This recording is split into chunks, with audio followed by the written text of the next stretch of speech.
blog.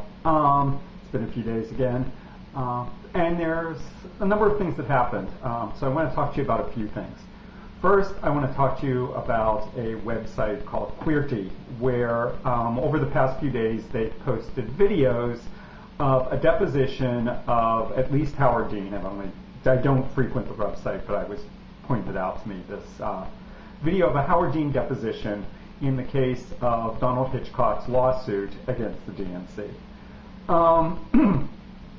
As I said, I know Donald, I know his partner Paul, I had dinner with them. It's, you know, I know these players.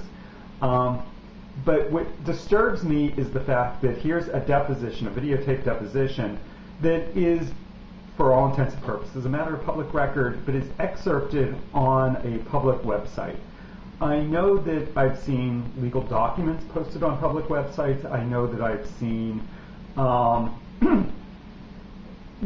depositions posted on public websites, not normally, but there. I've never seen a videotape of a deposition only days after it was taken appear on a public website. What also bothers me, this is also playing out in the Washington Blade. What also bothers me, aside from the fact that Queerty says that they have no agenda, is that obviously somebody has an agenda if they're releasing these things. It's not something you normally see.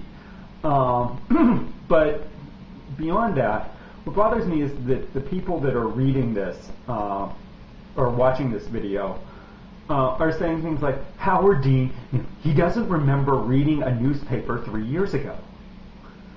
Do you remember what you read in the newspaper 3 years ago? A lot of things just aren't that important. And, you know, they can show them a newspaper article. Do you remember reading this? Well, I don't remember whether I read it or not. Does this look familiar? Well, I might have read it at the time. I think what Howard Dean says is he hadn't given up on the Washington Blade yet. From what I know of the Washington Blade, it's owned by Republicans and really doesn't give Democrats a fair shot. I can say, I don't read it, but I could believe that people have given up on it. No big deal. So I think that the fact that it's there, and I think that the comments posted about, he's blinking, he's doing this, he's doing that, it's like total bullshit. People really need to get over it. The legal system will work.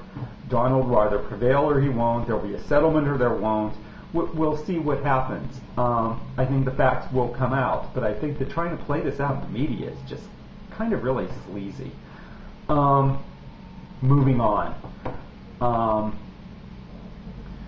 Let's talk about Barack Obama. Barack Obama got an endorsement from Bill Richardson. Barack Obama says that he believes that superdelegates ought to be supportive of the people who won their states. Hillary Clinton won New Mexico.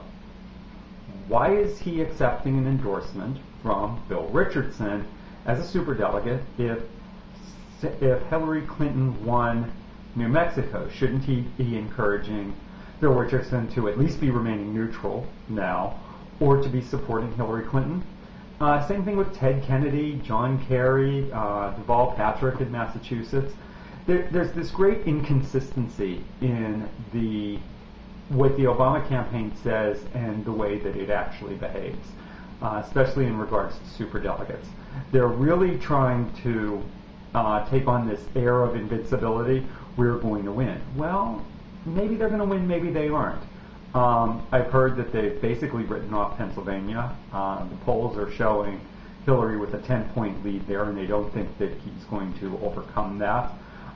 They may be trying to cut into it, but they kind of said they're not going to win. And you even saw that with the pundits this weekend, not talking about Pennsylvania anymore, going to the next set of states, North Carolina and Indiana.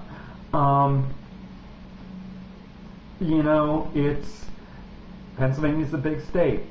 One of the things that came out, I believe it was Evan Bayh who said this, and something I said a few weeks ago, was that if you look at the Electoral College and the votes that Hillary Clinton has in the state she won in the Electoral College, she's ahead of Barack Obama.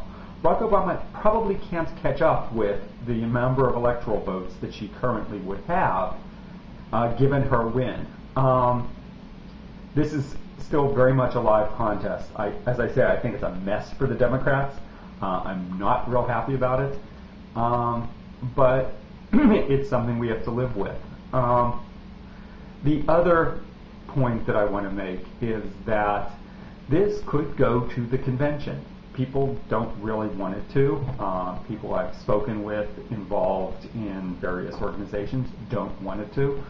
But if it does, that is what the convention is for. I believe that there are some superdelegates now talking about, oh, we need to have a convention of the superdelegates prior to the Democratic National Convention so that we can decide who we're going to support. Well, you know what? That's what the convention is. The convention is not a media crowning of a candidate. It is where the messy business of politics, and in this case backroom politics, is supposed to play out. It's where it has traditionally played out. The only difference is now we have television. Now we're in a society where we expect immediate answers to problems. We needed George Bush elected president in 2000 because we couldn't wait until the middle of December to allow recounts and the actual process to play out. We expected it to happen on election night because that's what television expects. It has taught us to expect to happen. And it's kind of really sad that there are processes, there are procedures, there are methods in place, and we're too impatient to let them actually work.